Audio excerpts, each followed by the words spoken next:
And welcome to the latest edition of the 941 Sports Zone. We're up to episode number 15. And as always, we're presented by Mighty Dog Roofing of Southwest Florida, locally owned and nationally backed, delivering exceptional roofing for homes and businesses throughout the Gulf Coast. Give them a call, 941-251-4257. Again, that number, 941-251-4257. I'm Spitz. He's John. 2-point conversion, Masoni, and I know that's paying homage to the Port Charlotte Pirates. Absolutely. It seems like 2-point conversions have been a thread through their entire season, either good or bad. And in this case, a very, very good situation for them with their big victory in the regional final over Tampa Jesuit on last Friday. Yeah, let's get right into the high school and let's start there. Why not? We normally start with 7A, but hey, listen, Port Charlotte. Listen, they're down 21-7 in the latter stages of the game. They score a touchdown with 2:33 to go. They basically needed a miracle and got it with 42 seconds left. Jesuit trying to run the clock out, fumbles the football, and then Flaherty hits a 55-yard bomb to make the game 21-20, and they go for two, and a brilliant, and let's give credit. Chuck Bolero from Sun Sports, he does some stringing for them. He had both plays on video, and he had the play of the 2-point conversion. And I'll tell you what, 2-point conversion is supposed to be your best play, John. Yeah. And they've had many. You talked about it. They've had many this year, but they definitely saved the best for last. Logan Flaherty takes 2 steps to the right. They snap it to the guy who actually caught the touchdown pass, the running back. That's right. Yes. And he shot puts it basically over the line of scrimmage to a wide open guy in the end zone for 2, and Port Charlotte celebrates. Yeah. And I'll tell you this, a lot of times you'll never hear a coach say, well, that was a good thing that we lost, or that was this or whatever. But, you do these 2-point conversions or plays or whatever it may be, and they work and they don't work. But you probably, if you probably had not the 100% success rate, you probably wouldn't have done what you did and recreate that 2-point conversion or redo a 2-point conversion. At least that's how I would think it happened. Mm-hmm. And it's really cool that they were able to rise up to the moment, because that's what it really is. Even if the greatest play call of all time still has to be executed. Right. And those kids did a good job. And that's when you do that, you do it seamlessly. It's a great play. It's a great coach. That's the threshold. That's the glass ceiling you just broke through. And now you're in a whole nother realm of the playoffs. And now it's anybody's game at this point in time, especially with the confidence that they've built for themselves. Well, 3 of the 4 number 1 seeds in 4A lost. Mm-hmm. Only Orlando Jones was the 1 seed that moved on, and Port Charlotte will travel to Orlando to take on Jones High School as they're the 4th seed remaining. But like I said, at this point, seeding doesn't mean anything. Play your game, and you can definitely win. It's going to be a tough task, but hey, got that regional final. You like you said, now you're playing with house money. Right. You finally broke through, like you said. And Jordan Ingman and the gang, big congratulations to them. They were the first ones we talked to on the dais of our high school football preview. Yes. Very confident. Logan Flaherty, the quarterback, who, of course, is committed to UCF. I'm just so happy for them. I really am, because it's fun to see people that are enthusiastic about their work that they do, the kids as well, and then the success that comes with it. It really makes it all. It brings a smile to your face, because you know how good it must feel to get through there. And honestly, we were talking a little earlier, but you get past the second round, you're in that third round. Now you're in the next round, and you can start looking around and saying to yourself, well, they're good. Well, you are too. That's right. They're saying Orlando Jones right now is saying, watch that Port Charlotte. They got a kid who's going to UCF. You can hear I can hear the banter, the scouting reports from a coach to coach kind of scenario.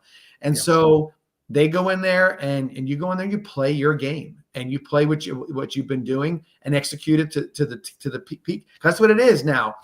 It's going to be turnovers. It's going to be penalties. It's going to be dropped passes or whatever it's going to be.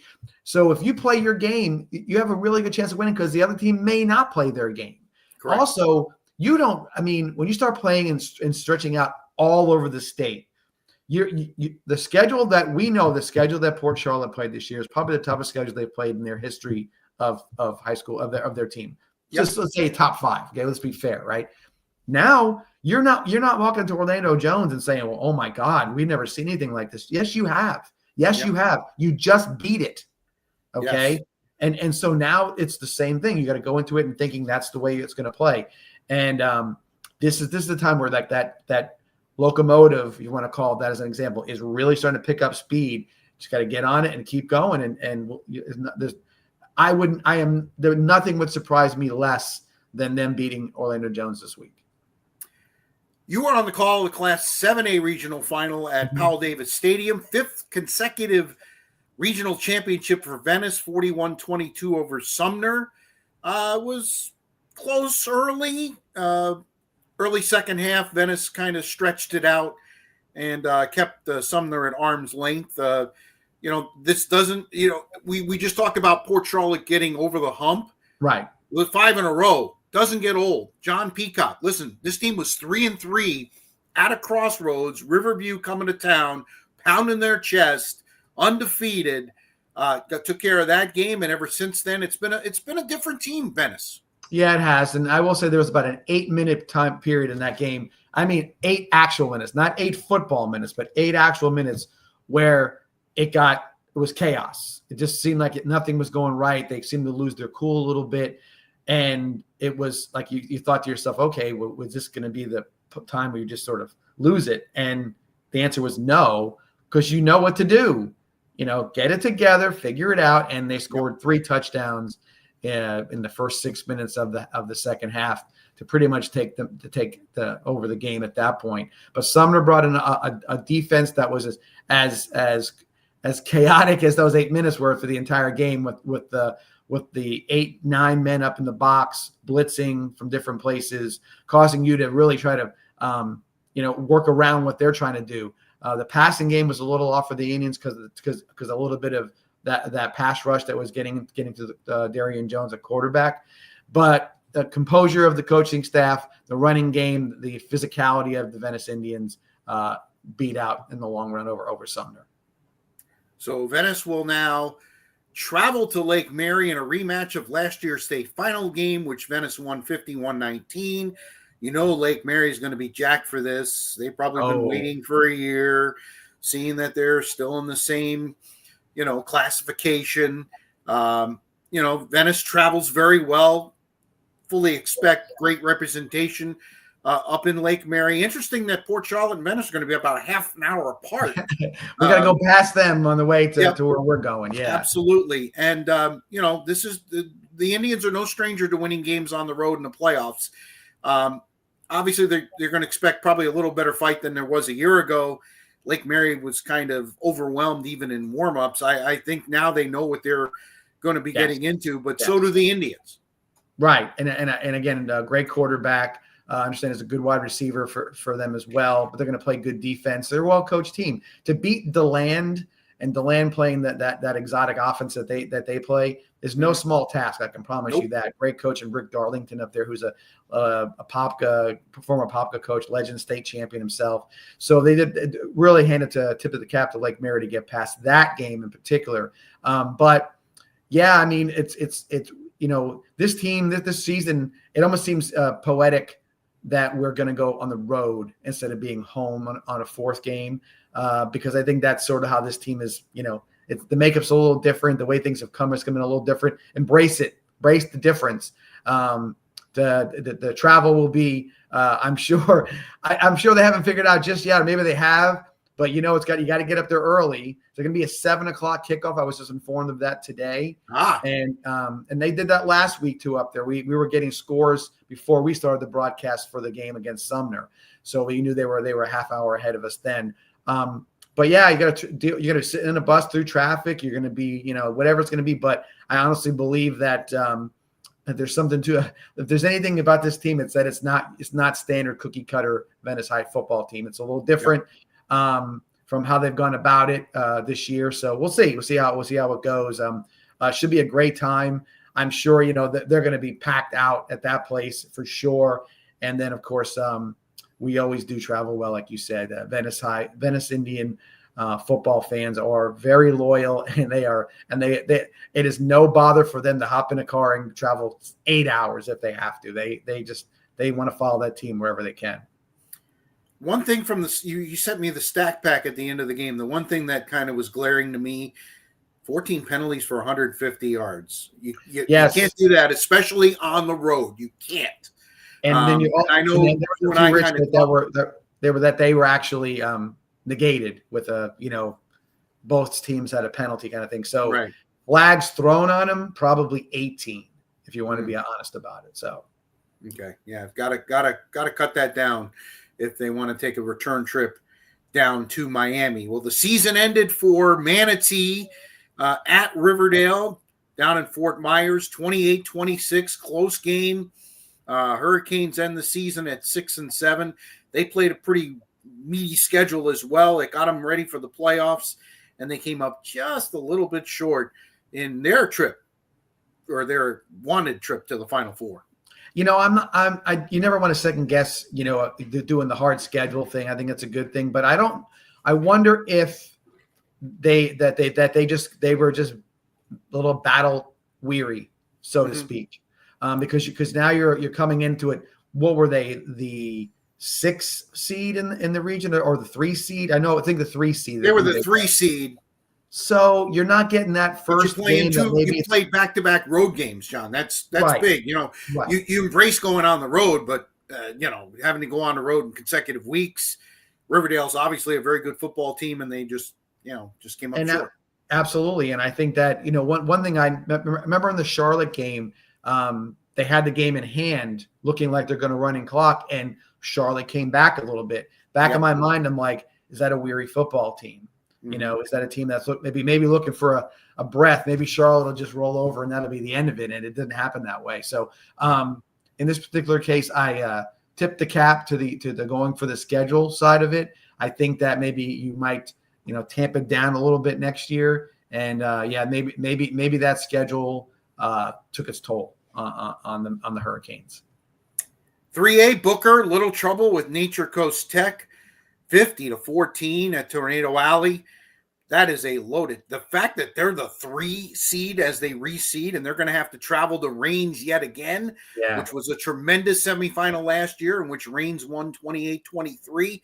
Obviously, Booker's going to go up there with some unfinished business to do, but I'll say the same thing about them as I said about Venice.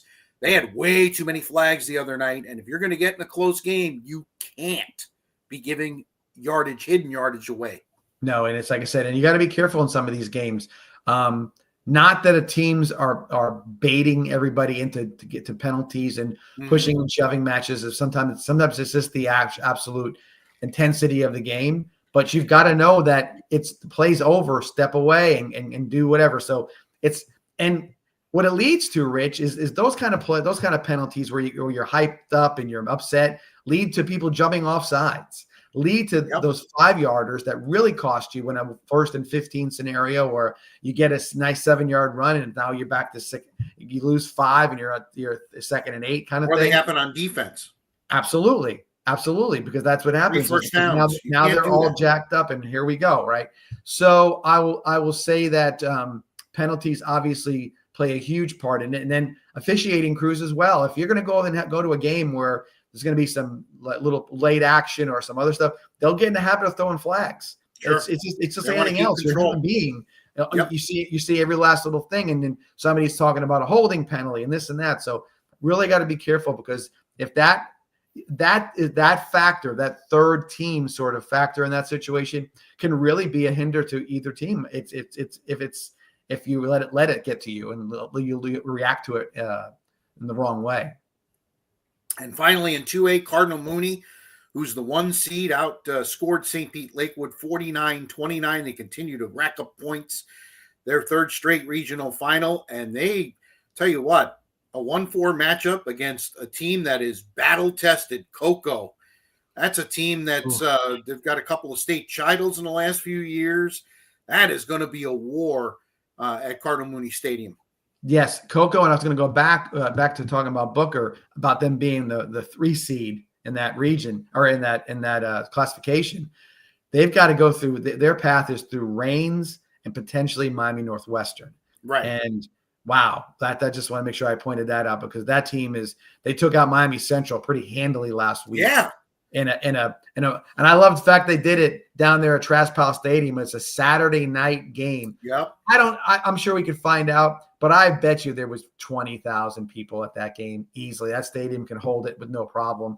I can imagine it was just wall to wall people, because that's the games that they wait for in Miami. Those are the ones that everybody wants to go see. As the attrition rate happens, they're going to see that game on Saturday. And I'm sure everybody who played on Friday night wanted to go see what's going on Saturday night down there as well. But get Cardinal Mooney, yes. Coco, dynamic is how you have to call that whole the way that team plays. They have dynamic players in the backfield, on the edges, and on defense. They are dynamic, and they're big. I mean, they're big like you think like, oh, look, the 7A schools are big. No, this Coco team is big. So I know Mooney's there again. They've got through that threshold. They're beyond. They know what it's going to require. But Coco is a really tough team, and then they may have to face the Bowles Academy down the road as well. Which all they did is win the most state championships in the state of Florida up until maybe a year ago, or maybe they're still tied with St. Thomas Aquinas. I know Aquinas was sort of climbing with their, what are they at, 5 straight state championships? I believe so. Yeah. So that's there. But no, it's great to see though. That's what you want to see. You want to see Mooney versus Coco. You want to see Booker versus Raines. You want to see Port Charlotte versus Orlando Jones, who won a state championship. That's what you want to see. That because those are the games. I always tell people. I said we all graduated high school. Like you and I did, our stuff. But you talk about remember. These are the games. Yeah, me too. These are the games you talk about, win or lose. And I don't want to say the word lose out loud, but nonetheless, this is the ones you talk about. These are the ones you remember. You remember the one you won on a 2-point conversion for sure. You remember the one where something happened. But this is what you play for. This is what the fan base has been waiting for. Go support these teams. Go out there and on the road, home, wherever it may be. Go and see it. It's special. It's very special. So go out and do it and show these kids that that all the energy and time they put into this is worthwhile. Absolutely. All right, there you have it. The high school recap. We have 4 teams in the 941 with an opportunity to head to Miami the following week. This should be some great football, and of course, we'll have a complete wrap up on the next episode of the 941 Sports. Yeah, and we'll run down all the state championship matchups as well. I know one they're having one this week already on the rural side. Schools. Yeah, it's Hawthorne versus I can't remember. I wish I could remember. Hawthorne is a perennial power in the world, and they are the favorite according to some people there. So we'll have that final as well. Again, the 941 Sports Zone presented by the good folks at Mighty Dog Roofing of Southwest Florida. 941-251-4257. 941-251-4257. Locally owned, nationally backed, and they are delivering exceptional roofing for homes and businesses up and down the Gulf Coast. Okay, let's see if we can keep this under an hour. College football on the field. Your Gators whipped my Seminoles 40-21. I don't even think it was that close. So the Seminoles had gone into the game hoping to get to a bowl game. Instead, they finish at 5-7. Florida finishes at 4-8.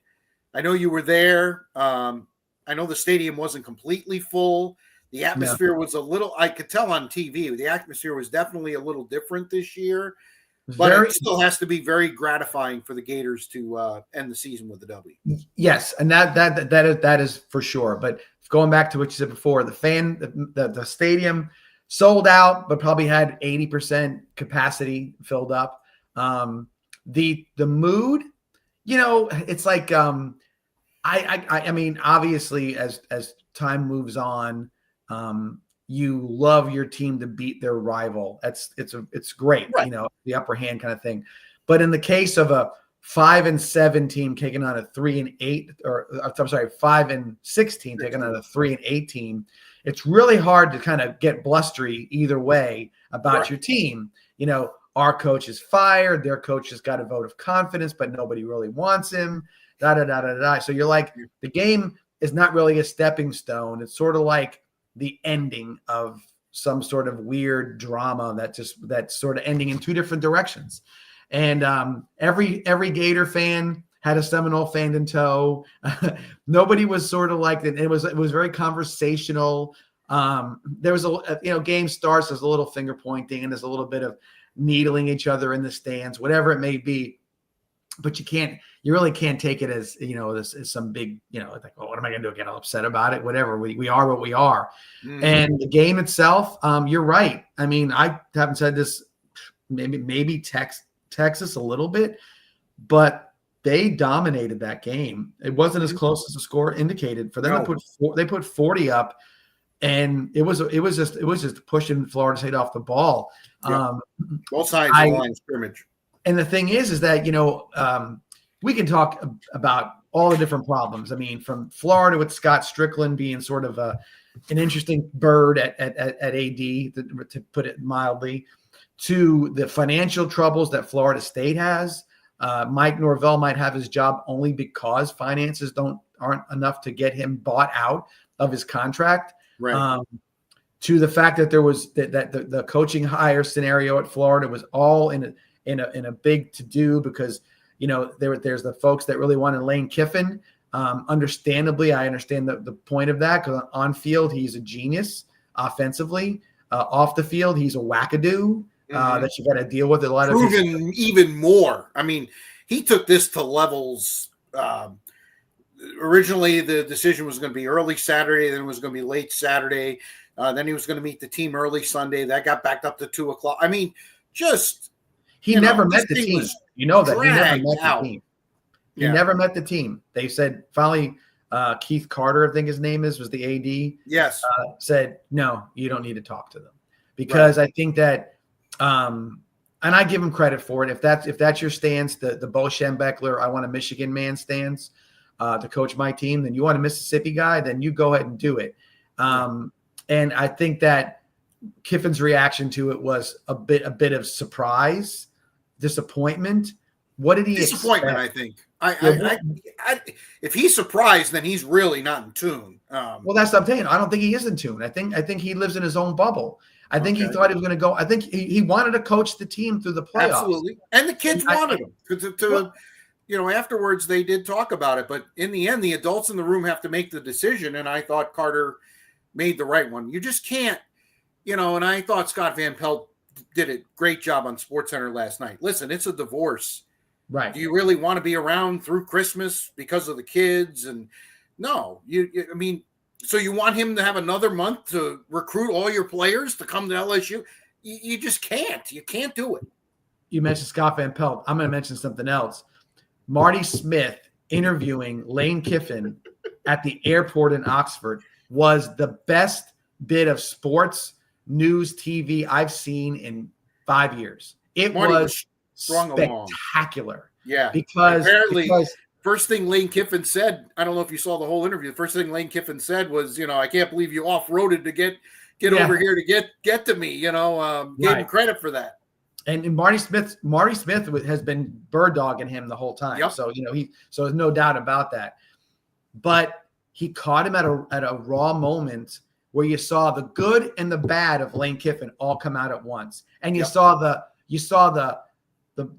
bright, articulate coach, and you saw the crazy nut also. Every part of his character was shown in a 5.5-minute interview, and it was spectacular TV. It was and because Kiffin was just being Kiffin, and he was visibly upset. He said, I wanted to coach that team. I thought we could work it out. I told him I wouldn't even do anything with LSU. I told him I would do nothing, no anything, no phone calls, no nothing. I want to coach this team. And he said, no. And then Kiffin said, well, and he said, look, Lane, he says, I have to live in this town. Correct. You're leaving. Yeah. So if I'm going to give you a guy who just absolutely ripped the hearts out of those fans, okay? Mhm. You said about the players wanting them, but the fans got their hearts ripped out. And you're going to stand there and they're going to be, cheering for you. It's hard to get there. It's really hard. And what Lane's going to find out is that the next time he goes to LSU, from LSU and goes to play Ole Miss, they're going to boo his ass right out of there. They're not going to be. By the way, is next year. Right. So the thing is that he's Ole Miss. And that's the delusional side for him. Oh, I hope they remember all the good times. Sure they do. And I can tell you, listen, I was never a huge Urban Meyer fan because I thought he was a carpetbagger. I thought that he was going to do what he did, which was come through, do what he had to do, win his championships, and he was going to leave you high and dry. Okay. And I won't sit here and discount the fact that he got sick. I won't discount the fact of any of that stuff. But Florida fan had their feelings hurt because we put it out there and you gave us some good years. And then you said, oh no, I can't do it. I'm sick. They talked him back into 1 year. He kind of half-assed that year, got through it. And then at the end of the day, it's about being sick and spending time and everything else. And he pulls a Michael Jordan. He goes to 2 weeks later, he's the Fox analyst. And he's talking about how he wants to stay home with his wife and kids.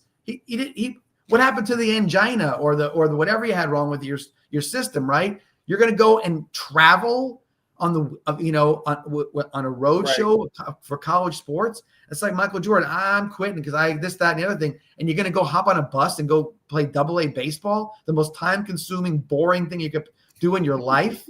And you're going to do that. And so it's the same story. And it wasn't anything about that. You were escaping a situation that you created for yourself. You're escaping the idea that you were, that you created a monster with Aaron Hernandez and whatever else was going on at that time, right?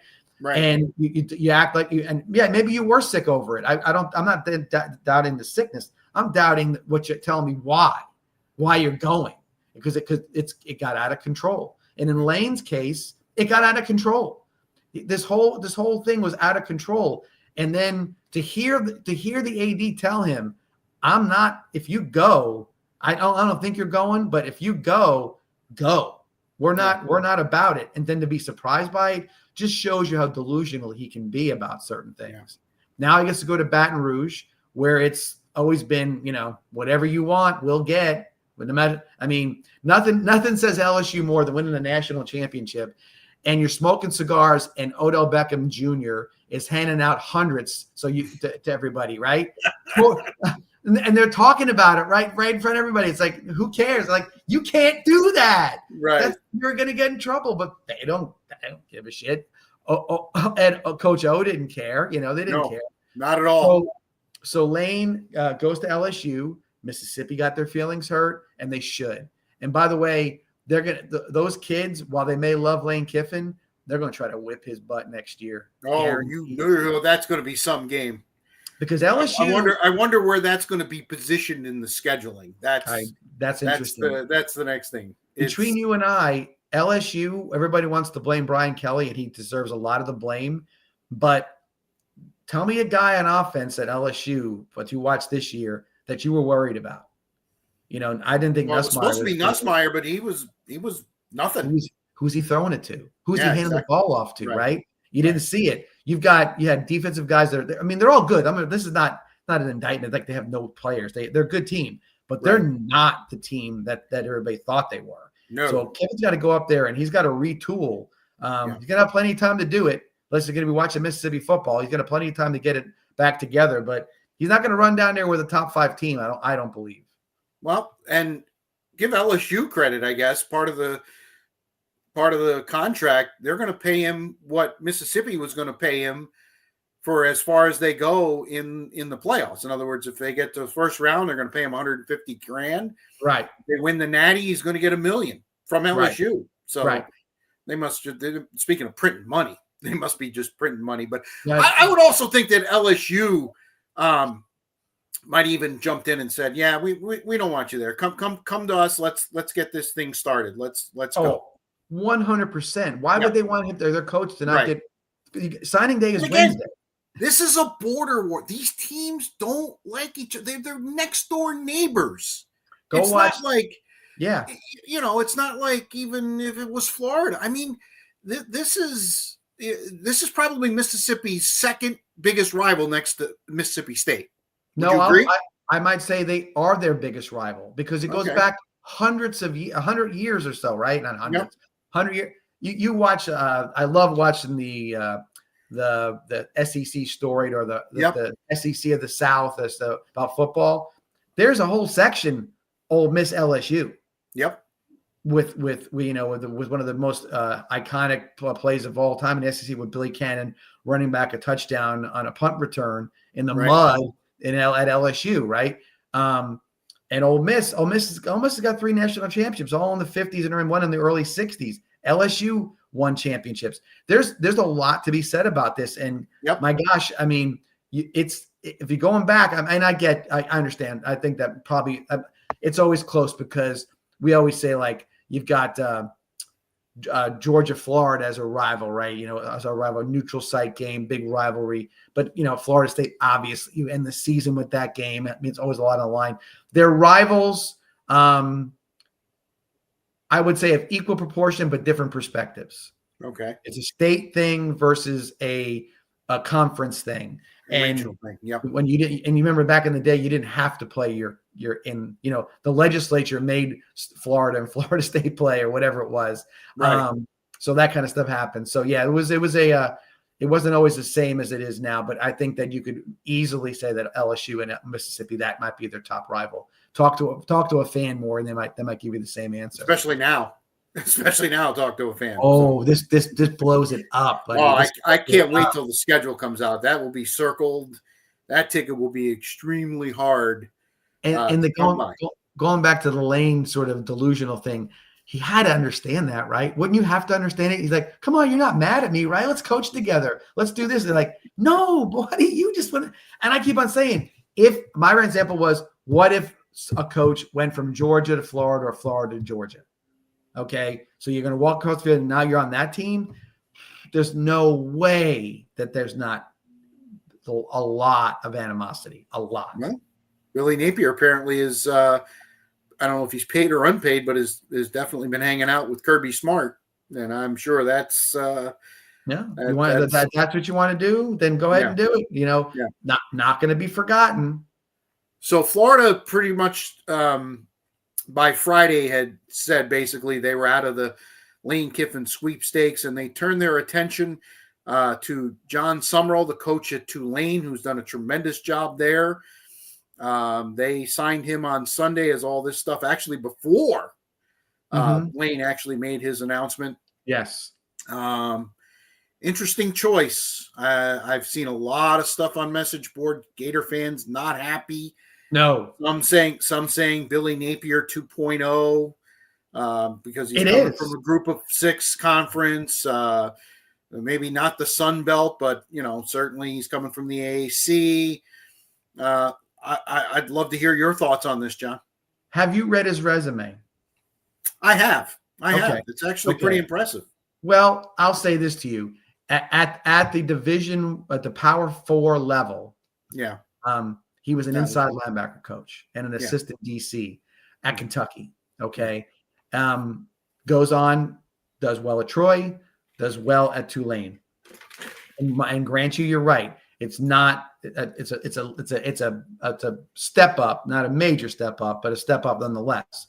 He comes into it as a defensive-minded coach or a defensive-oriented coach, knowing full well that nowadays in college football you've got to have an offense, an innovative offense. So all that being the case, and Scott Strickland hearing it. Listen, Scott Strickland is probably not hearing it on X. He's hearing it on his cell phone from the $15 million donor who says, "What the hell do you think you're doing? We did this and it didn't work."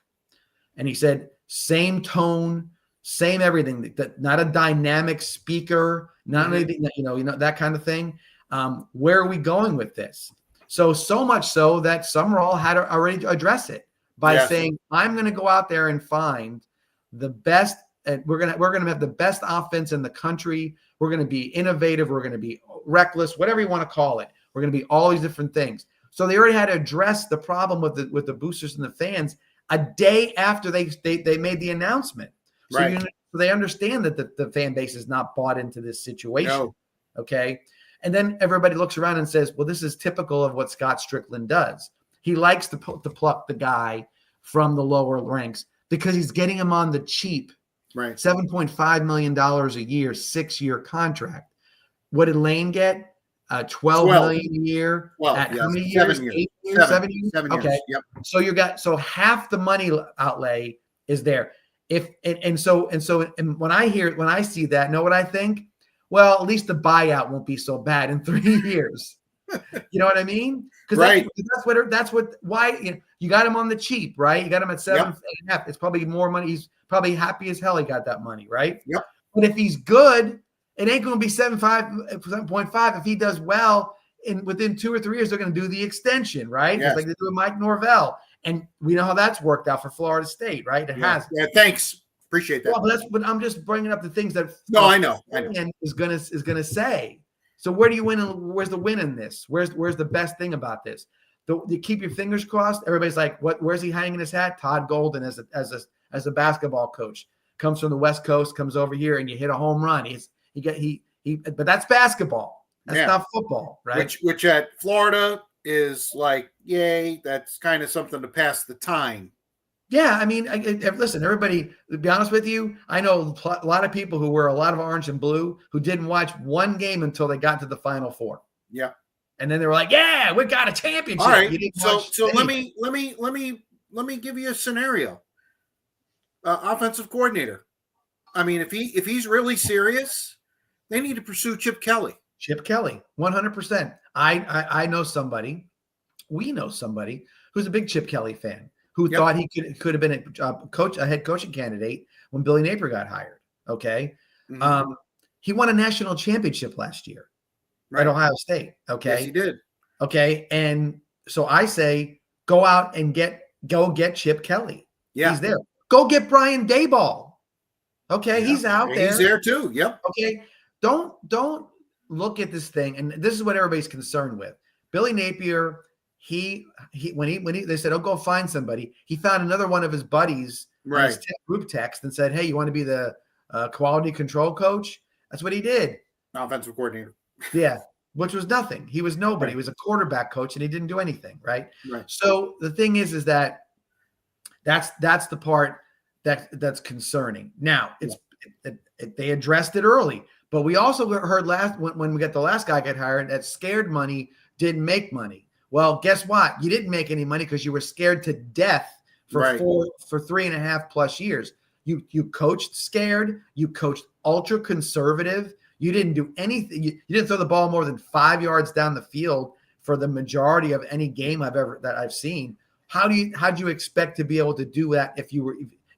Did you really believe what you were saying? I don't think so.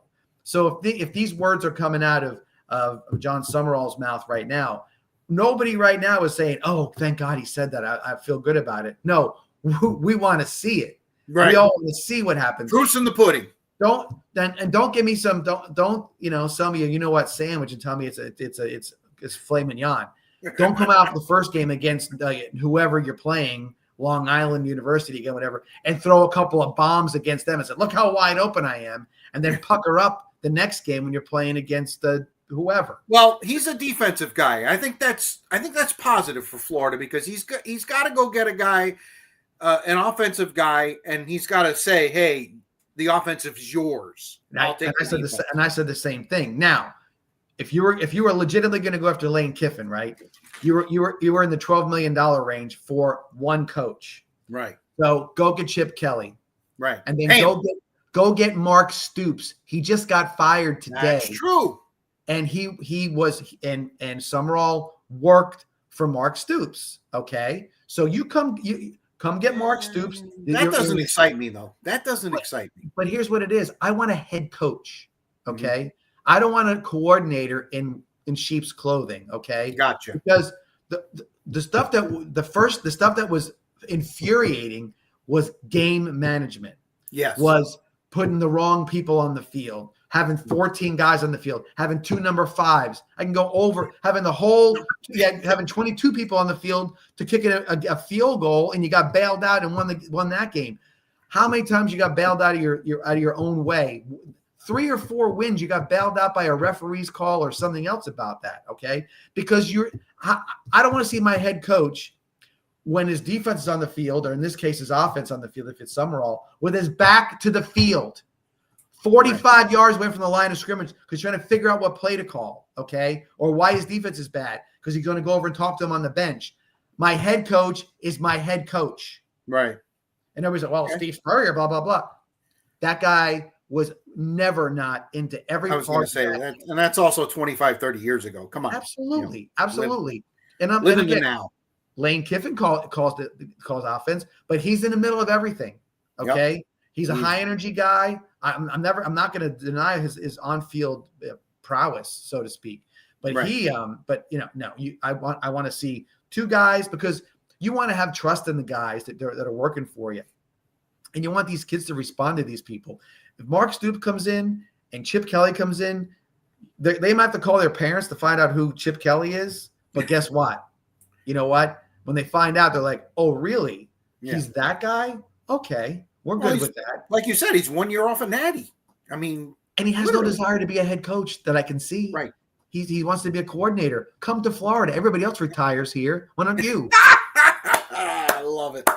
I would be on the phone right now. Hey, Coach Kelly, I'm John Summerall. I'm here to talk to you. I want to get things started.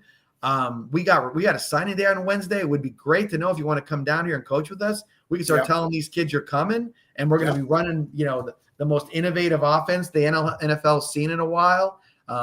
College, you were breaking all kinds of records, whatever. You won a natty last year as an OC. We need you. We need you. So I'd like to see that happen. All right. USF.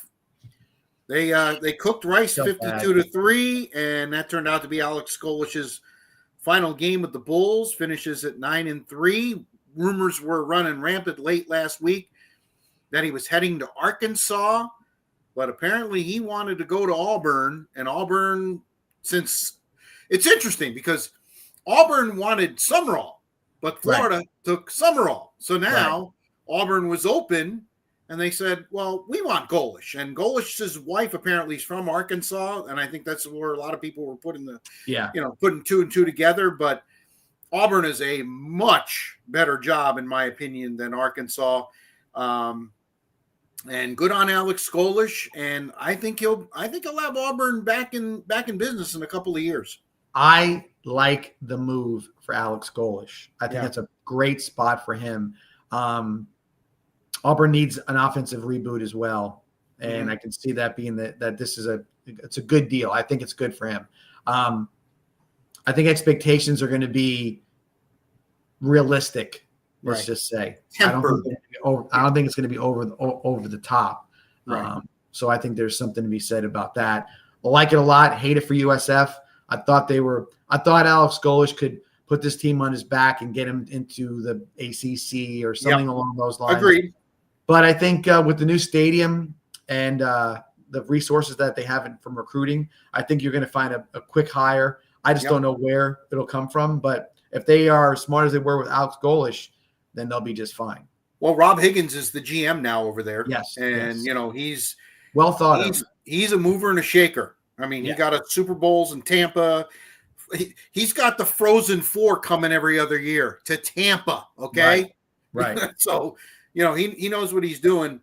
I would not be one bit surprised if he's already talked to John Gruden about maybe coming back. No. That's a great hire with them because USF, anybody who comes there is going to be there for 4 years because they're going to feel good. They're going to get plucked out of there. Why not John Gruden? He's right. What is he? He can drive to around the corner. He's right there. So I would 100% give John Gruden the shake at it. 100%. Question is it going to be big enough for Gruden? So we'll have to wait and see. Well, he's trying to get back into good graces. I know eventually he'll want to get back into the NFL, but I mean, he gets to stay home and, bring his GM in. what would be a bad thing if John Gruden coached 2 years at USF? Just say 2 years, right? And Rob Higgins says to him, Coach, we want you. This is this is a no-brainer. We're gonna have a new stadium. If you want to go, great. But because what I'm going to be doing from now and while you're here, just so you know, I'm going to be taking notes on every good coach I can see out there. So when you decide, or if you decide you want to pull stakes, I got the next guy. Okay. Well, you want to get 3 years out of him. You want to get him the first year in the new stadium. That's what I said. Yes, and I think that's a big thing. Miami made their case, went to Pitt, and beat the brakes off them, 38-7. Good on them. Stunned. I'm stunned by that. Oh, they absolutely. I'm like, I was like, what? Are you kidding me? Yeah. I expected Pitt with Narduzzi and everything else in the weather that there would be no way that was not going to be a win for Pitt, or at least a better game. Jesus, that wasn't even a good game. Nope. So Miami, that game right there, and I've been very, I'll say anti-Miami, tepid might be a little bit. Sure. But now I'm going to say you have a legit deal here. You went out there and put it to them, and I did not expect that whatsoever. Beat them more than Notre Dame did. That was everybody was talking about that. They beat Stanford more than Notre Dame did. You know, you're going to start playing the schedule game. But here's the problem. The ACC championship game, all SMU had to do was go out to Cal and win. They didn't. So they end up in a 5-way tie. Right. And who gets the tiebreaker? Duke. How in the world is, and there was like the 5th or 6th tiebreaker. How in the world is ranking not one of your tiebreakers? I don't know. The ACC, the commissioner just for that ought to be fired, because he could have just said, oh, you know what? All right, the highest ranked team goes. Miami goes into the championship game, and that gives them a legitimate shot to be in the playoff, playing Virginia. But it's Duke. It's Duke, and they might get what they might reap what they sow, because if Duke wins that game, John, the only thing that's guaranteed is the 5 best conference champions. Right. James Madison will be better. Right. And the AAC champ will definitely be better and higher ranked. If Duke wins that game, the ACC could get shut out. And listen, I was going to mention this. What the ACC for years got bailed out by how bad the Pac-12 was. Yes. Okay. So now the Pac-12 is not there anymore, and they're collecting teams to be in the ACC. That a lot of teams, people look and say, like, really, SMU, how good are they? They're all right. You got Stanford and Cal, like, okay, whatever you got there. But what it's proving out is that the ACC has been progressively getting worse every year. And you're starting to, and then some of the reasons, like, why are they getting so bad? What's the problem? Because they're irrelevant in the grand scheme of things when it comes to this kind of situation. And now they're actually are irrelevant if that's the case. There will be a forgotten commodity altogether. Recruiting is down in the ACC. There's a lot of things that are happening to them. It's like, and they're letting it happen. And I don't know why the upper level management is letting it happen. It's beyond my comprehension. Oh, by the way, they're going up directly against the Big Ten championship on Saturday night. Right. They're going to get brilliant 1/50th of the viewership, maybe. Right. Because everybody wants to see Ohio State and Indiana, Virginia and Duke. I mean, wow. I know. If I'm the commissioner, I make a new rule right now, and I say, Duke, go ahead and you want to litigate. We're putting Miami in the championship game. I mean, you just have to make that happen. The fact that this doesn't, like I said, he deserves to be fired. Yeah, he deserves to be fired. This is when sometimes you say, oh, how do you know it's bad? Now you know why it's bad, or how it's bad, right? Yep. It's bad. They're in bad shape, and I don't know how else to put it. It's bad. Be interesting to see when Tuesday night, when the committee comes out. A lot of people think that Oklahoma is going to be dropped a little bit, and they could be the team that ends up on the bubble. I mean, they barely beat an LSU team without a coach. Their offense has been brutal ever since their quarterback got hurt. He's been healthy, and they can't score. They can't score at all. And that might be the one way that Miami sneaks in the back door. But I mean, man, it's brutal. It's terrible. Yep. UCF, it kind of went the way we thought, although UCF got out 14-0. I'm going, that can't be right. The crawl's coming on. I'm like, what in the world is going on? But then things got right, and BYU took care of business, 41-21. So they advanced to the Big 12 championship game against Texas Tech. I watched most of that first game a few weeks ago. I don't know how they're going to flip the script, because Texas Tech not only beat them on the scoreboard, they beat them physically. And if I'm Texas Tech, I don't change the game plan one bit. No, they are the cream of the crop based on that matchup earlier. So I think that they're very good. I like the makeup of the team. I like the defense. I like they're innovative on offense as well. I think that Texas Tech gets in when they get into the playoffs. They're going to be. They might make a long run in the playoffs. Well, with A&M losing, that opens up a door for them to get a bye. That's what I'm saying. They were the 5th seed. I would fully expect them to be the 4th seed coming out, and if they win, they may go get a bye into January 1st. Yep. Or no, I agree. Whatever. I agree. No doubt about it. Their only loss came in the day when their starting quarterback didn't play, and the committee's supposed to take that into account. So it'll be interesting to see how that goes. We talk about Texas A&M because Texas, and I'm shocked. You talk about that was my lock of the week, and I couldn't even. I was out, obviously, and at a game, and walked into a restaurant, and I'm like, what in the world is going on here? Yeah, how is this possible? Didn't see that from Texas all year. No, not at all. I'm like, where did this come from? And that creates a little bit of a interesting scenario. Is looking at all. Does Texas have enough? I mean, Steve Sarkisian. Here's the thing, though. He made his plea, and I'm like, I thought the same thing. Somebody said, and I read it the day after. I said, did he just forget that he lost to Florida? Was he only assuming that was some Saturday? Did you hear his retort? No. Did you hear his retort? Well, the team that played for the national championship last year lost to Northern Illinois. That was his retort. By the way, Notre Dame won every other game. They were 11-1. Right. It's a little different than when you're 9-3. And let's face it, if the committee really looks into the schedule, they had to go overtime against Kentucky and Mississippi State. Right. They two of the 3 worst teams in the SEC. That's my point. There's no way that Texas gets in. No way. That's ridiculous. So you're not going to play anybody at the beginning of the season. He's taking the stance like I think Miami should take if they don't get in. And I just think the games are going to get worse. I really do. People are going to be afraid to play, afraid to lose, or in Miami's case, afraid to win. Okay, so let me ask you this: outside of Ohio State and Indiana, outside of that, because let's just face it, they didn't play the toughest schedules in the country. Okay, outside of those 2 teams, everybody else that's the next 10 teams all played pretty tough schedules, right?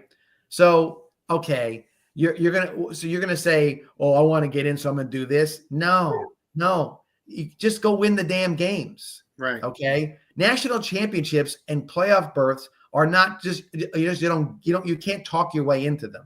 You got to go win football games. And granted, Ohio State was a tough game, right? We all know that was a tough game. They could have won that game. They didn't. Sure they could have. They had many opportunities. No way should they have lost to Florida. No way. Okay. That's their Northern Illinois. The problem is they have 2 other losses. Right. And I just, So you can't just skip over it and then try to, spin it around. No, don't give me that. I think he's drinking. Listen, I give Sark credit. He's sticking up for his kids. He's sticking up for the program. Yeah, I get it too. But I mean, you're in the end, take your what is it called? New Year's Six game and Yeah. enjoy. Okay. Go. Enjoy the experience. Right. Enjoy the paycheck and let's move on. Let's just face fact. Texas looked bad in 7 games this year. Yes. Arch was the Heisman Trophy winner, number 1 draft pick in the draft.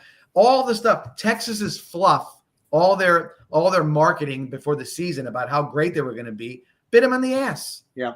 They showed up. They showed out to be a top 15 team. Doesn't make you the top 12. You're a top 15 team, maybe top 20 team, whatever. But you played like that, and if there's any eye test, anybody who saw Texas knows that they did not look the part at all. No question. Although let's give them props for upsetting Texas A&M. You and I have been looking all season long for that drop off game, and if you're Texas A&M, you got to be concerned. You lost your bye, and really in the last 2 games against D1 Southeastern Conference teams, you had to come from 27 down to beat South Carolina, and you lost to Texas. They could be trending the wrong way. They could be a first round out. Well, here's the thing, and that's why I come in thinking they had to lose a game somewhere along the line. Right. They are vulnerable. Right now, Indiana and Ohio State do not look vulnerable to me in any way, shape, or form. Georgia is starting to scare me. They're starting to look the part again. The defense is playing real well. But here's their problem. They have an Alabama problem. Well, they do. Again, they got to play them in the championship game, and they'll look like heroes against Georgia. And I don't know if they're the team that everybody thinks they are. But going back to Texas A&M, they had plenty of opportunities to lose games, and Texas just showed them how to do it. So now you got a blueprint. Right at the end of the year, there's not many adjustments you can make going into this situation. So we'll see what happens. I don't like A&M as a national championship contender. I think they can maybe win a game, but I don't think they're a contender for the national championship. So we'll see. All right. So Alex Golesh is at Auburn now. Ryan Silverfield takes over at Arkansas, and the Razorback fans are upset over that. But I mean, really, who did they expect to get? I mean, and let's face it, Silverfield actually beat them on the field this year. Memphis, right, absolutely. So that's kind of a little bit of a slap in the face. We talked about Mark Stoops getting fired at Kentucky. To his credit, he's going to do his money in 60 days, and he's going to spread it out.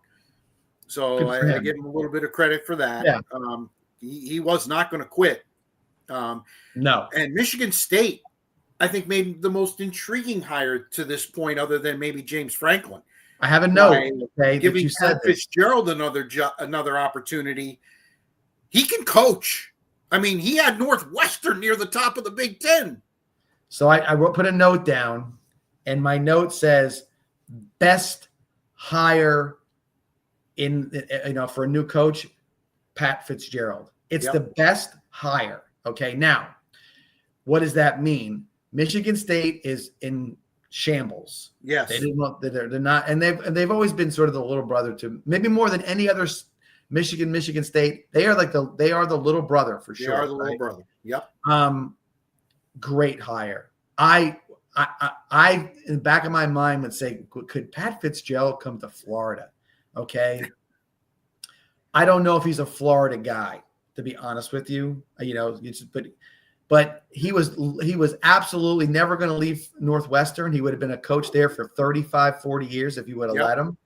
He had the hazing situation that sort of he was insinuated that he was aware of it and had perpetuated all this different stuff.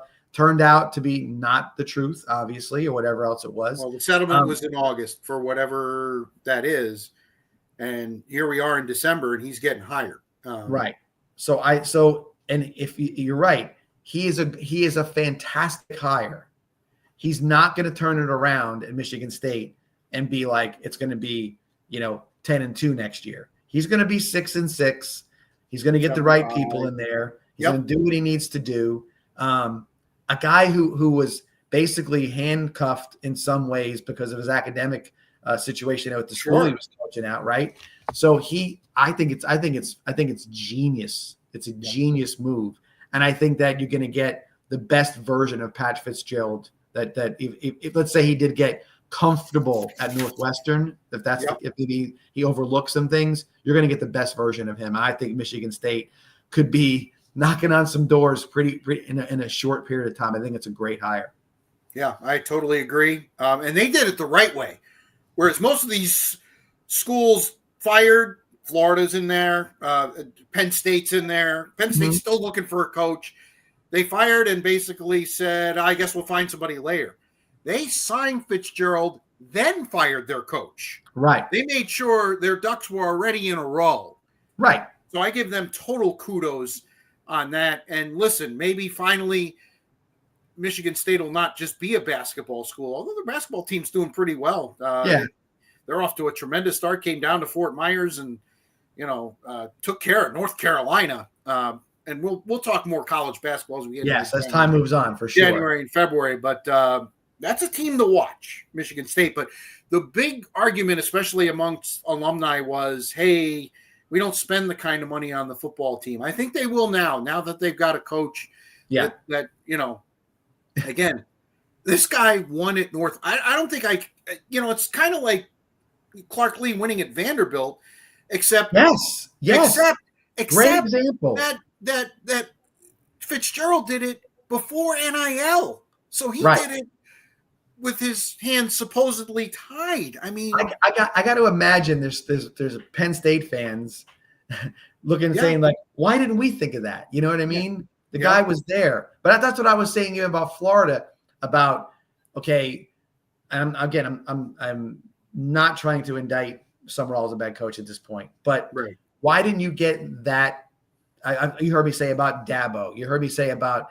I thought that I know looking at watching Mike Tomlin again yesterday, thinking how much longer has he got in Pittsburgh, right? But would he? If the fans had their way, he'd be gone today, right?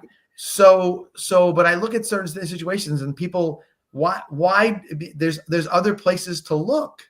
You can look at different things. You can look at some stuff. I mean, they wanted to mention John Gruden as a candidate, which I thought he wasn't prepared for that job, but there's other people who could be. And of course, now you get the guy who's, we got the guy on the conveyor belt, so to speak. You know what I mean? Here he comes and boom, we'll see what happens. He could be the best coach of all time. I don't know. But, the process didn't seem creative enough for me, and Michigan State was definitely there. And Penn State, talk about not creative. They were the first coach to fire somebody, and they're still waiting. I mean, a lot of people thought Bob Chesney would move over from James Madison, but it seems like as we record, he's going to be the coach at UCLA, which again leaves Penn State holding the bag. Matt Rule said Penn no. State fans that are not happy. I have no idea where they're going to go with this. I have none. None. I don't think they do either. No, if at some point in time, NIL is going to come. I mean, the portal is going to start up. And if I'm a player and you're finding nobody, what am I doing here? Well, James Franklin's already raided the cupboard. Of course. A lot of commits. What I mean, going it wide open. Going to Virginia Tech. Yeah, I tell you. All right. We got, like I said, the conference championship games, Alabama, Georgia's, the SEC championship. We already talked about the Big 12, BYU, Texas Tech, Virginia, Duke, Ohio State, Indiana. I mean, that is going to be must-watch television. Ohio State finally slayed the demon that was Michigan. They just methodically kicked the crap out of them. I can't sugarcoat it enough. To the point where a lot of people think Sharon Moore might be in a little trouble at Michigan. I don't get that. He won 9 games with a freshman quarterback and no receivers. Listen, that drives me nuts. But there was a point in a rivalry where you have to say, okay, I think Ryan Day. Ryan Day. Yep. That he was rolling out the ball and playing Michigan like he played everybody else. Yep. And it doesn't work sometimes. Sometimes you have to have a game plan that's not the same game plan over and over again. And I think Harbaugh had his number. I think he thought that once Harbaugh was gone, that he could go ahead and just win the game, and he lost again. John Cooper was famous for not beating Michigan as well, right? Very and famous. Never did nothing about making changes. And I think this time they made a change smartly, even though they probably didn't need to, but they did. They changed it up a bit, and I think they deserved the win. I know you were headed towards the Indiana-Ohio State matchup. My concern is that Indiana might get run over by the Ohio State mystique. You know what I'm saying? They played them last year. They played them last year in Columbus, and I think that was part of it. But I understand your concern. I don't think it's that way this year.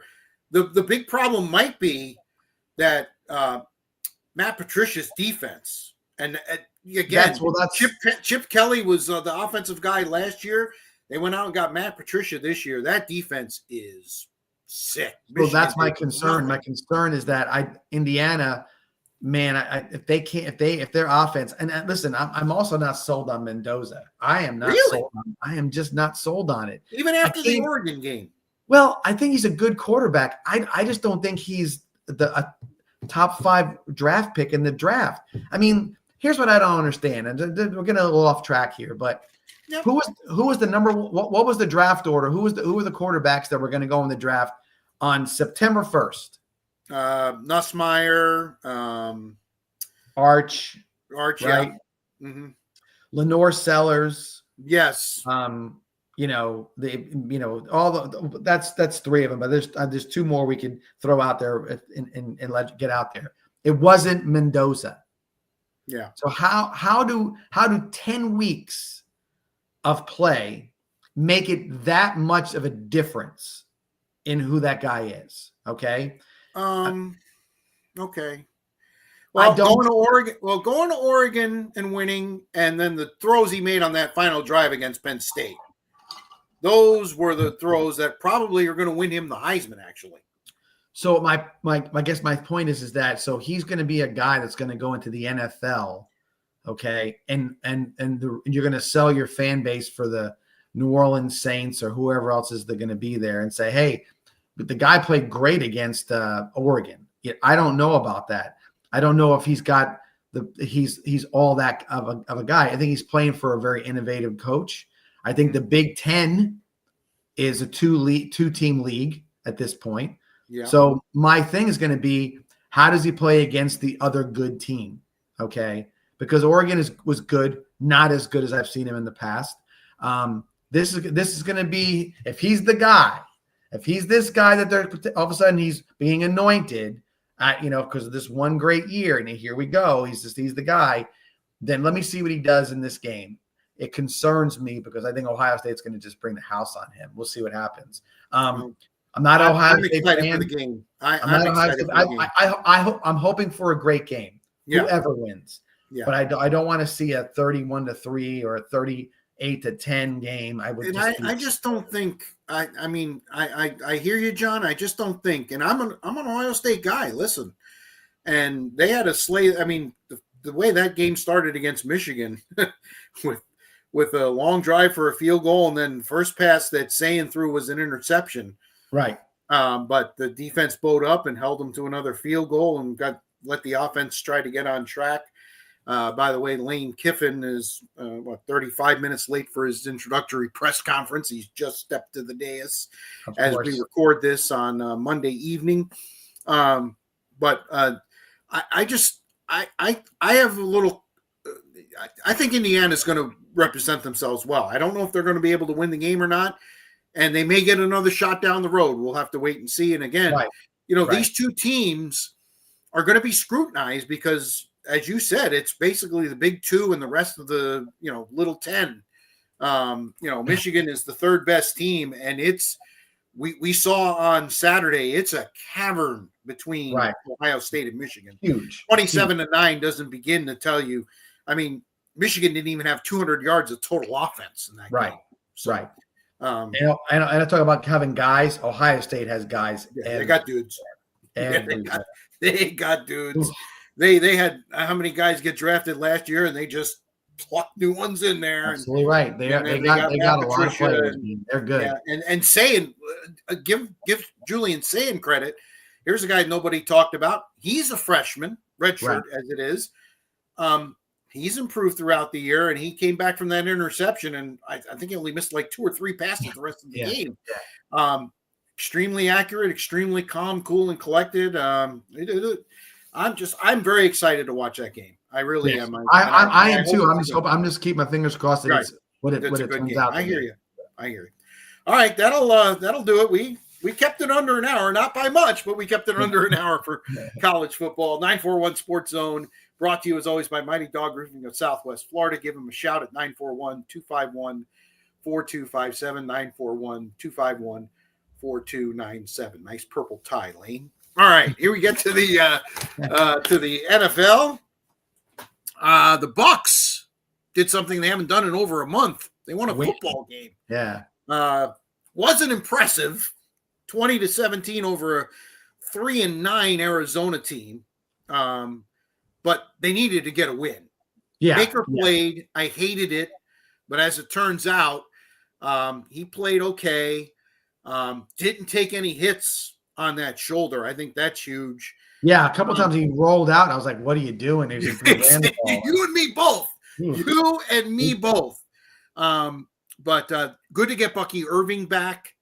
I know he only had 61 yards on like 19 carries, but that 13-yard touchdown road shows you his explosiveness. And, the Bucs, the thing that just bothers me is they had a 14-point lead in the third quarter. They had a 10-point lead in the fourth quarter. And, basically Arizona got the ball back with a chance to tie. Now, they didn't get a first down. The defense, blowed up. But Arizona had 100 more yards of total offense than the Bucs did. The Bucs needed a big boy touchdown from Baker to Tristan Wirfs. Yes, that was interesting. Yeah, that was very interesting. Yeah. And he was wide open, literally. So the Bucs get the win. They're moved to 7-5. But as a Bucs fan, I'm still very, very, very concerned. Very concerned. What you saw yesterday, Rich, I'm going to ask you a question. What you saw yesterday, we expressed equal concern about one part or one person in the Bucs organization. Do you still feel the same way watching that game? Yes. Yeah. Todd is it's his defense. And again, they get up 20-10. McLaughlin hits like a 57-yard field goal. So they get the 2-touchdown lead. And what do? They go into the prevent. I know. It soft. You've been on the receivers all day long. Yeah, I know. Jacoby Brissett had a nice game. He ended up throwing for over 300 yards, which should never happen. Right. I'm just, and I mean, the schedule is the schedule. I mean, they got New Orleans coming in next week. That should be a W. New Orleans laid it out on the line against Miami. We'll talk about that in just a second. Yeah. But and the Bucs thought they were going to have a game and a half lead because the Rams were at Carolina. Surprise, the Panthers, most Jekyll and Hyde team in the NFL. Here's a team that could lose to Atlanta 30-0. They lost to New Orleans at home a couple of weeks ago. And then they go out and beat the Rams yesterday. What in the world's going on? I don't know. And it's funny that the two former Buccaneer coordinators, their teams are schizophrenic, just like they're the same team. Jacksonville and Carolina, they're doing the same exact stuff with you. They were losing one game and winning this game, and then next thing you know, they're both in the playoff run. And who knows? I mean, I know the NFL can be week to week; it can be it's a different story all the time. But those two teams, I can't get a grip on who they really are. I have no idea. No, it's going to come down to those two Carolina games, I think. Definitely. Definitely. The Panthers finally get their bye this week, so the Bucs need to win to keep the lead in the division. Then they have a short week after that, the Thursday night game. They're the Thursday night game against Atlanta, throwbacks again. So we'll have to, wait and see. You just hope that things start to progress more than they did yesterday. So, speaking of Jacksonville, workmanlike effort yesterday, go to Tennessee, a place that they normally struggle, and they just punked the Titans. They beat them 25-3. They stepped on their neck. The Titans tried to goon the game up a little That's bit. what I saw. I was going to say the same thing. They were like, it was silly what they were doing. It was like, Right. It was. I And Jacksonville, to their credit, kept their cool. And this morning, you open up the paper.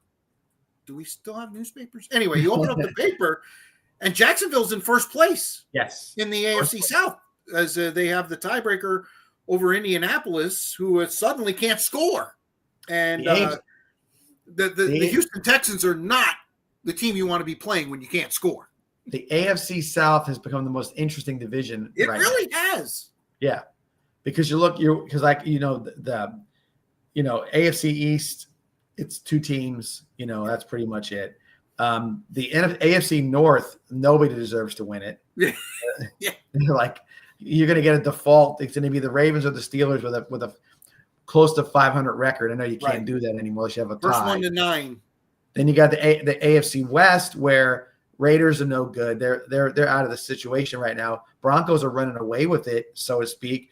Now the Chargers have an injury to Herbert, so they got that problem. There's no doubt that's the interesting division now. Now it went from being the one that you didn't want to watch to the one you have to watch. So interesting enough that's where that's turning around. And Houston has just turned things completely around, winning 5 in a row, getting to 7-5. They're a game back. And the most important thing that Houston's done, they're 4-1 in the division already. So it's looking like they might be the team with the tiebreaker advantage if we get into a situation like that. Houston's defense, I would be petrified to face them. The way they look in their uniforms, it looks like it's something out of some sort of sci-fi movie. Yeah, it's very scary to see these guys. They're all built the same way. Will Anderson, you've got the guy from Minnesota, the other end, but you've got the linebackers, and they just look different. Yeah, their front seven is sick. Yeah. Buffalo got back on the winning track, throttled Pittsburgh, ran it down their throat. They had a different game plan. They said, Josh, you're going to take the day off. You'll score a rushing touchdown. You'll break the record for most rushing touchdowns by a quarterback. But James Cook and Ray Davis, both of them, ran roughshod through Pittsburgh to the point where at the end of the game, basically the fire Mike Tomlin chants were loud. Yes, no doubt. I will say this: Josh Allen wasn't asked to do a lot, but he ran his mouth more than he ever has, probably, because he can't shut his mouth. I'm telling you, Rich, this is why they're going to lose, because he can't shut his stupid mouth.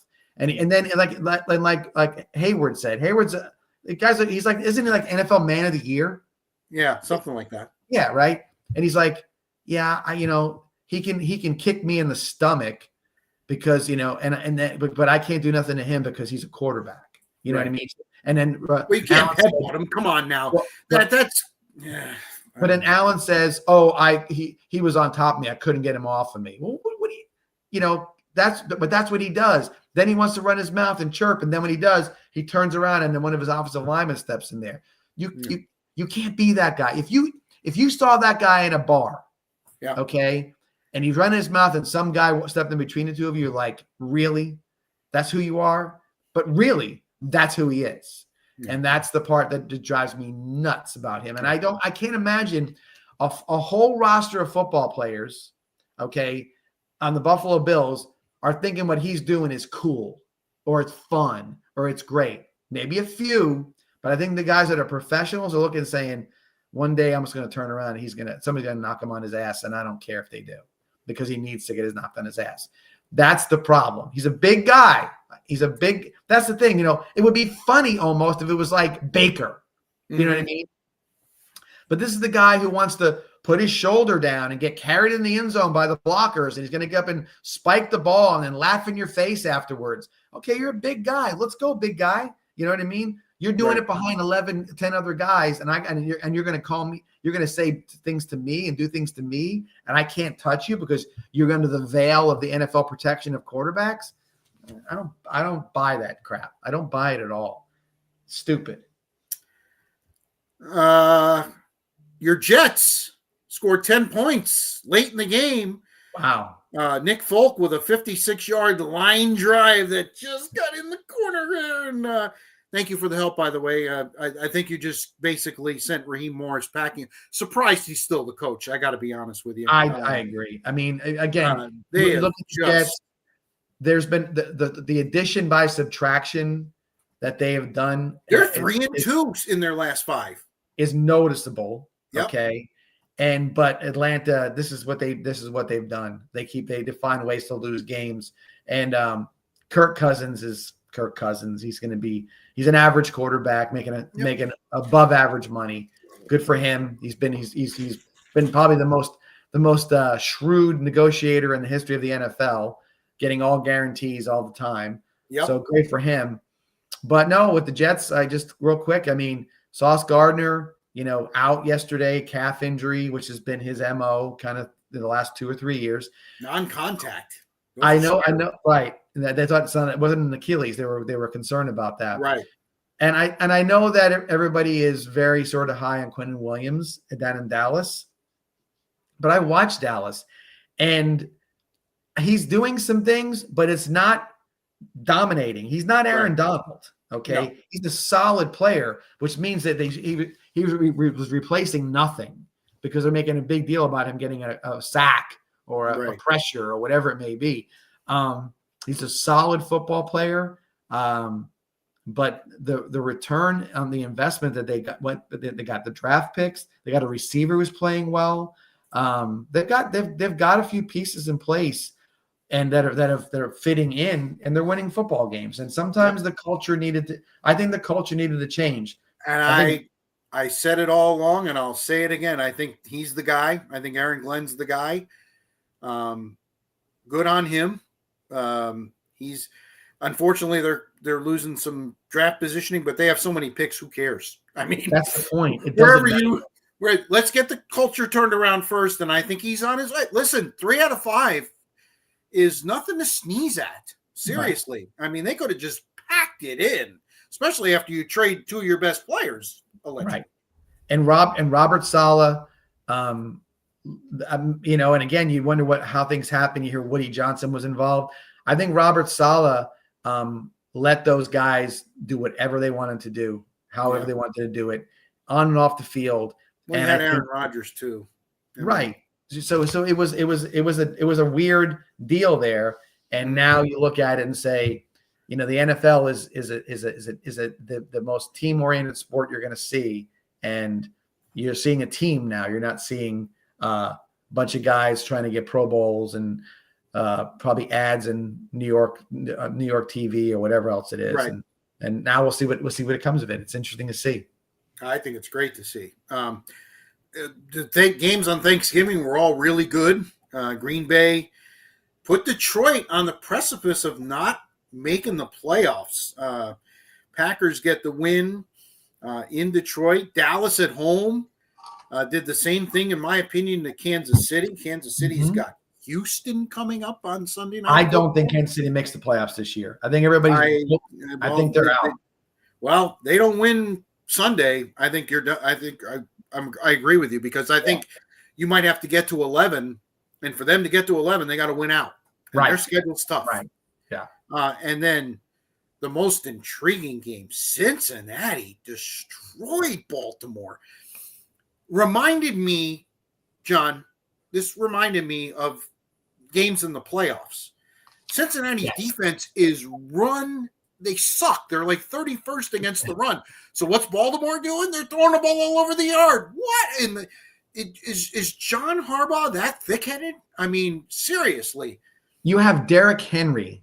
Yes. That he only gets better after 15 carries. And you can't figure out a way to get him the ball. Yeah. Because that's what I don't get. But this is what it is.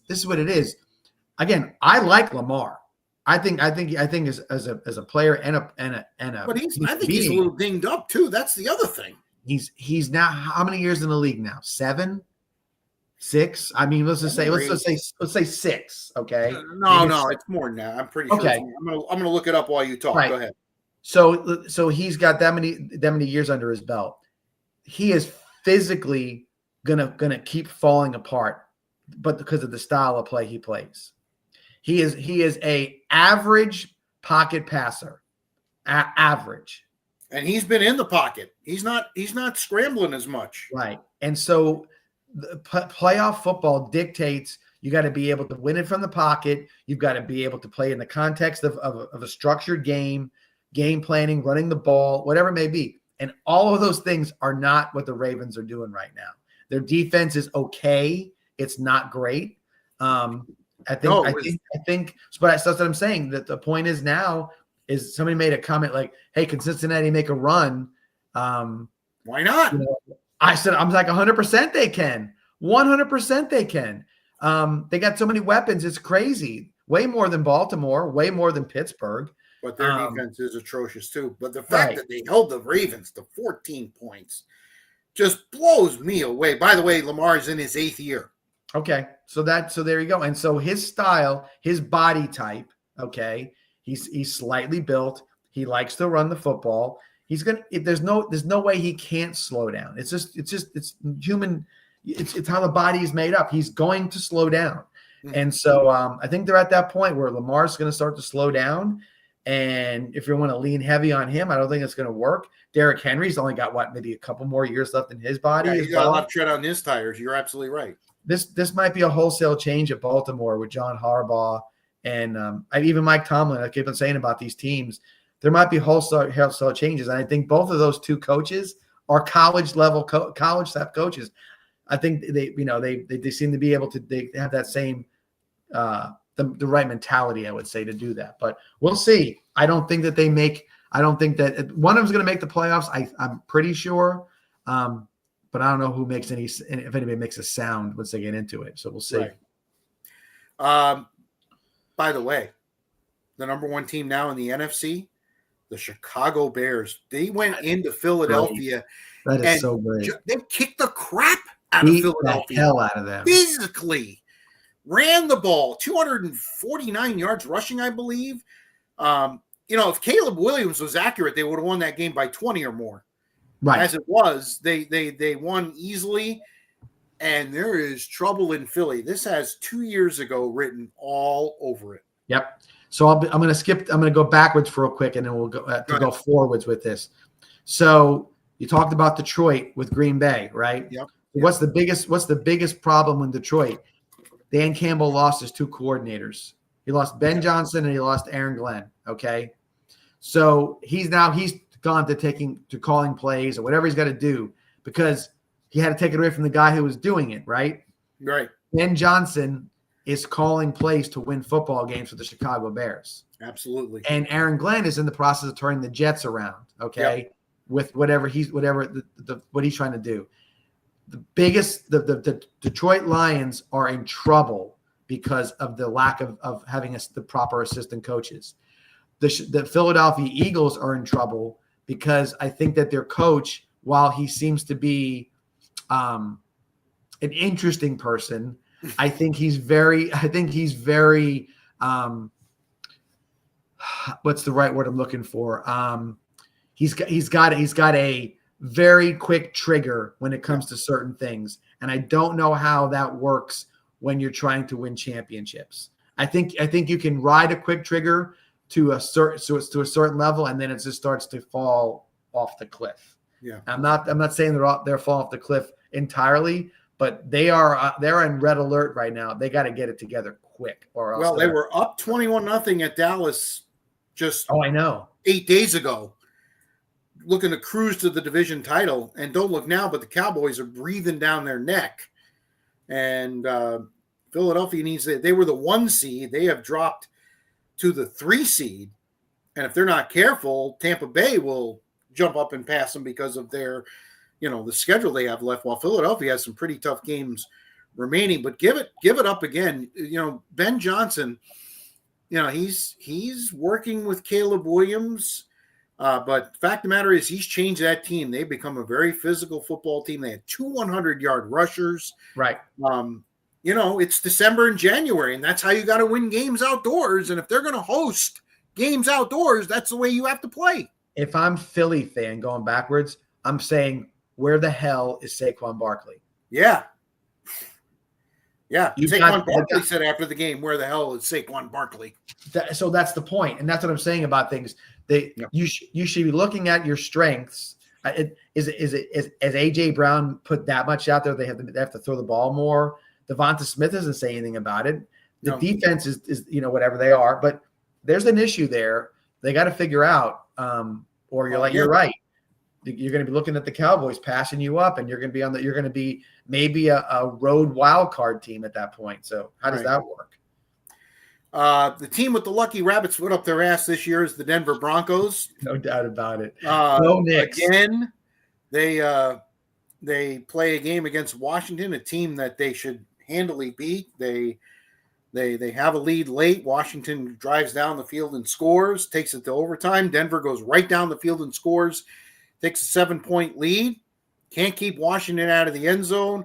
Washington, rightfully so. I mean, at that point, with that little time left, you go for it. Yeah, you go for two, especially with your record. And it takes great defensive play. Basically, an audible was called on defense, and they blitzed, and they got in the face of Marcus Mariota, 27-26. That's 9 straight for Denver. And at the moment, they are slightly ahead of New England, who, as we record this, is going to play the Giants tonight. So probably New England, if they can get their 10th in a row, will go back to the pole position in the AFC. But certainly Denver, it's not pretty, but they're stacking W's. Right. I agree. Games this Sunday. I told you about Bucks New Orleans. Jacksonville hosts Indianapolis for first place in the AFC South. All good games in the AFC South from this point forward. All good games. Yep. Will Sauce be able to play? That's kind of big in that situation. Yes. The AFC North first place is on the line as 6-6 Pittsburgh takes on 6-6 Baltimore in Crab Cake City. So that should be interesting. Cincinnati travels to Buffalo to take on the Bills. If they're going to make any noise, they got to just keep winning. Chicago is at Green Bay. They can almost put the division to bed if they get a victory in that game. Yeah, I think it will be. I think that'll be the end of it at that point. It'll just be up who's ever going to get a wild card. Sunday Night Football, Houston is at Kansas City. That is a game with lots of intrigue. Boy, the Chiefs are, going to have to face that Houston defense, and Houston got knocked out of the playoffs. I know last year, was it 2 years ago as well against Houston and the Chiefs, but Houston's definitely looking for payback. Plus, they're just playing really good football. And the Monday night game is Philadelphia in LA to take on the Chargers. It's interesting. You mentioned Justin Herbert's injury. He's actually having surgery today, but he expects not to miss any time. He expects to be there Monday night. It's his non-throwing hand that he broke a bone in. So to me, I get it that he wants to play, but I would be very, very careful with a situation like that if I was San Diego. That's a deal where you got to protect your asset and don't let him be able to talk himself into something that just a week would be okay, a better situation for him. So we'll see. All right, time for best bets. I'm back on the beam after BYU winning and covering late to get to 6-4. You mentioned earlier you had A&M, who was upset by Texas, so you're 5-5 on the season. I want to stay college. I want to get to. Me too. I'm staying college also. I'm gonna go. Oh man, there's 2 games that I really. This is good. I'm going to see if you're on the same path I am. Go ahead. I don't want to be that guy. I already was that guy. I took Alabama over Georgia back in the regular season. Are you one of those that believes, by the way, that Alabama's in, win or lose, even if they get to a third loss? Yeah, I think so. I don't want to see the conference championship. You know what I mean? Cost somebody. Yeah. I mean, the conference championship games will go away as quick as you could say. Right. Greg Sankey. Yeah, he'll be like, I can't do it. No, you can't do it. Yeah, you can't do that. I'm gonna. All right. I'm gonna say Texas Tech takes care of BYU again. So you're thinking about the same thing I was thinking about, because I was thinking Texas Tech, and I was talking about the Alabama Georgia game. So but I'm going to do this. Yeah. I'm going to take a risk. I'm going to take Georgia over Alabama. Okay. All right. Okay. I'm going to take Georgia over Alabama. What I saw against Auburn and what I saw the flip side, Georgia against Georgia Tech, I thought that Georgia looked like the more playoff ready football team. They're getting their stuff together. Definitely. Right. And if Alabama's defense was better, I would think they give Gunnar Stockton a harder time, but I don't see it. So I think Kirby's got a little magic elixir going. I think it's time for them to win a game. If they don't win, Georgia doesn't win, and Alabama wins, Georgia's just I think it's going to put it. They're going to spiral off of this. It'll be a bad sign for them. So I'm picking Georgia. Georgia. Right. There you go. So Do we know the number? I didn't look at the number. You know what? It's conference championship games. We're just going to pick winners. That's fine. Okay, we'll do that. Perfect. So you got Georgia. I got Texas Tech. And I can't imagine it's much on my side. So, and I think Texas. It's fine. Yeah. All right. What's bugging me? Man, there are tons of things bugging me. Well, then you go first then this time. You go ahead. You want me to go first this time? Because then I got to narrow it down. Oh, well, all right. So I'll give you mine. Okay. And I've sort of I thought about it last week and didn't want to say anything. And but now I think it's not really anything that's got me over the top frustrated. I think it's human nature in some ways, but I don't like how high school football has turned into a game where if you're the underdog or you're whatever in the game, that you go out there and want to create havoc, pushing, shoving, verbal, right? Because you got nothing to lose. Okay, right. It's your last year you're ever going to play football. So what does it matter if I throw a punch at a guy? And near the end of the game get thrown out and he throws a punch back at me and then he can't play the next game because he did that. Right. You would hope that everybody would be able to not let the player would step away and realize at that moment that he has a lot more to lose than his pride, so to speak. I don't like it. I think it's to the point where we really have to figure out whether or not the handshake line is something that you need to keep doing. Because quite frankly, the handshake line is 55 fist fights ready to break out. Right. Especially and I bring it up also, not because of anything that happened with Venice or anybody else, but all over the state and all over the country. And look at how the last year's Booker Reigns game fell apart with stuff like that had happened. And it was you don't want to see it happen. There's always going to be certain things that can happen in any game. But when it's built into the idea that this is sort of what you want to do, sometimes the sidelines will get a little bit chirpy and things like that. I think it's wrong.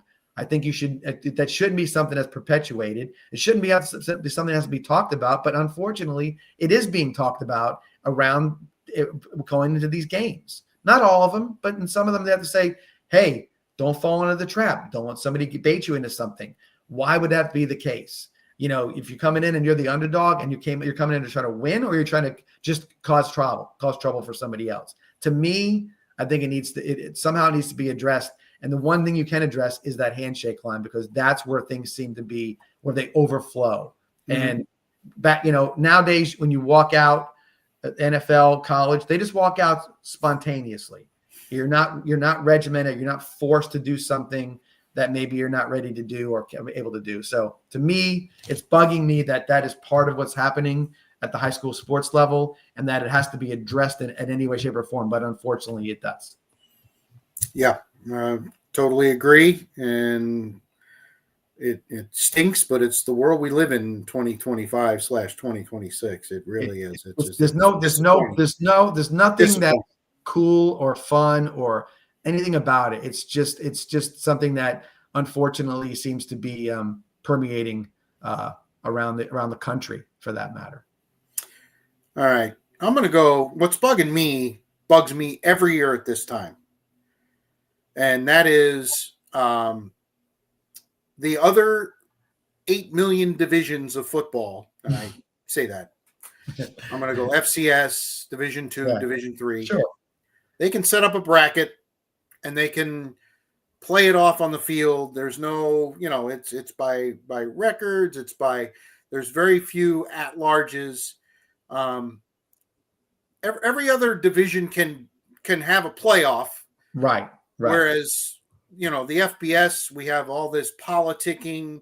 We're gonna be glued to the television Tuesday night, to see exactly who's where and how things are set up for the conference championships. They don't have conference championships in FCS. They don't have conference championships in Division 2 and Division 3. And you know what? Everything works out just fine. And there was a tremendous first-round game between Yale and Youngstown State. That's what I'm looking up right now, just because you were talking about it. Yep. Yeah. Youngstown State got out to a huge lead. Yale with a humongous comeback. And they ended up catching the Penguins 43-42 in round 1. They move on to the next round. I don't understand. And I know, sorry, let me rephrase that. I understand. It's all about money. Right. It's 1,000% about money. But I love the purity of the Division 1 AA. I'm going to call it that. It's FCS. Right. Division 2 and Division 3 playoffs. You know what? They get down to it. They go to it. I love the fact that FCS has moved their championship game back into the middle of January. Perfect. They've done really everything. It's amazing that the NCAA isn't even involved with it, because how perfectly it's run at those lower levels. It's perfectly run. It's been that way for years. Yes, it has. But you're right. It's only been about money, Rich. It's only been about money. And that's the sad part. My suggestion, don't lose the conference championship games, but they should have no bearing on the seeding going. If you want to have a championship game, and it's not an exhibition game at all by any stretch, but whatever the rankings are right now, as of this moment, that's how it is. It's frozen.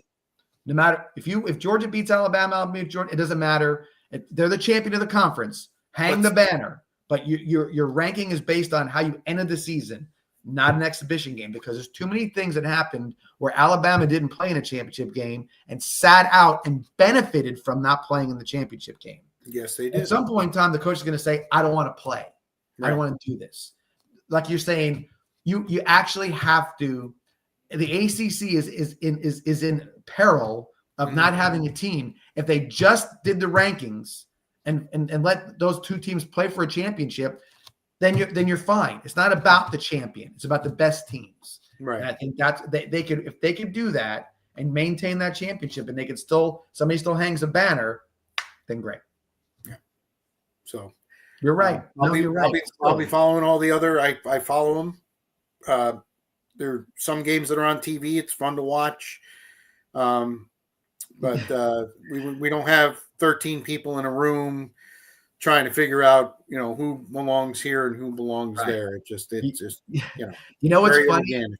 Remember the excuse used to be, well, we can't play more football games. Yes, which was the biggest crock of crap there is. Well, because they all play the kids go to Yale or they go to Youngstown State. That they don't have they've got something different going on. I'm like, how could you stand in front of people on national TV and maybe half the country goes like, okay, I got it. The rest of them are like, what are you, stupid?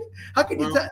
That's how stupid it was. They're telling you something that they had control over other levels. They were doing it that way already. It's stupid. It's stupid. Totally agree. Ridiculous. Yeah. All right. So that's our What's Bugging Me. Again, big thanks to the folks at Mighty Dog Roofing of Southwest Florida for being our sponsor of the 941 Sports Zone. Episode 15 is in the can. Or you can take it to the can or whatever. Anyway. So, before you go, I want to say everything. All kudos, all good luck to all the 4 area teams left. Yes. Booker, Cardinal Mooney, Port Charlotte, and Venice. Nothing better to have 4 teams in the state championship. That's what I'd love to see. Yes. So everybody out there, for home games, get yourself to those games.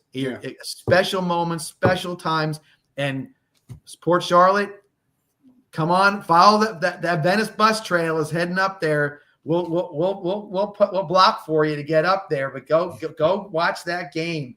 You're going to talk about it for the rest of your lives. Go to the game, and if you win, you'll be talking about that one and the next one for the rest of your lives. That's correct. And I'll say this to you, Rich, there's no consolation prizes that anybody feels good about. But if you make it to the state championship, make it. There's something to that. That's huge. It's a huge deal. Yeah, absolutely. Do they got a TV deal yet, or is it still private? It's the Sun Sports NFHS network that's doing it. Okay. But they do it. They do a more polished. They don't put one camera with no announcers. They have to actually hire people. Okay. FYI, like we were like, what if they hired us? You know what I mean? But I don't know. He could do it. Francis could do it. Our guy, he could do it. But I don't know. Yeah, I think you have to have a little bit more. Yeah.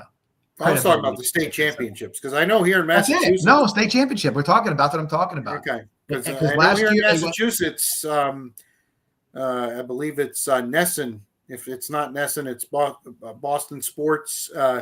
They do all the games. The games are out at Foxborough and Valley did a fantastic job when they did it. But Valley ain't around. Valley went belly up. Right. Valley ain't around no more. So that's what happened. But I mean, but again, it's a subscription. You got to pay for the $13.99 or whatever it is. But they do it. They did a really good job. Graphics were good. Everything was fine. They had good announcers. So they did a nice job with it. It's just that you got to find it on YouTube. You got to go out there and find it out on that app. It's not.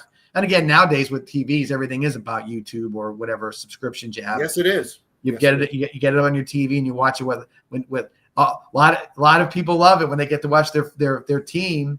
They can't make it to Miami, right? And they can watch it on the 85-inch TV in the living room. It's kind of fun. So they all enjoy that. So we'll see how it progresses. What's an 85-inch TV? My biggest TV is 55. And I'm currently watching 32. I have friends who have TVs that are ridiculous. They need help. They need a lot of help to get those moves around when they move them around. Yeah, no doubt. Yes, they do. All right, that'll do it for this edition of the 941 Sports Zone. We'll be back with you next week. We record live on Mondays, and then we distribute it Facebook, YouTube, everywhere you can get your podcasts. We look forward to next week. They're finding it, Rich. They're finding it a lot. Yes, they are. Yeah. Yes, they are. And we appreciate it. We really do. No doubt. So tell your friends. And we'll look forward to doing this again next Monday. And ahead of championship week down in Miami, we'll also give our by then, actually Sunday is when they do the selection committee. So we'll have all that information next week. We'll have the matchups. Stuff. Absolutely. And we'll probably talk a little bit about signing day next week because that's very true. Wednesday. Yeah. Very true. All right. Take it easy. For John, 2-point conversion, Mistroni. I'm Spitz. Till next week. So long, everybody.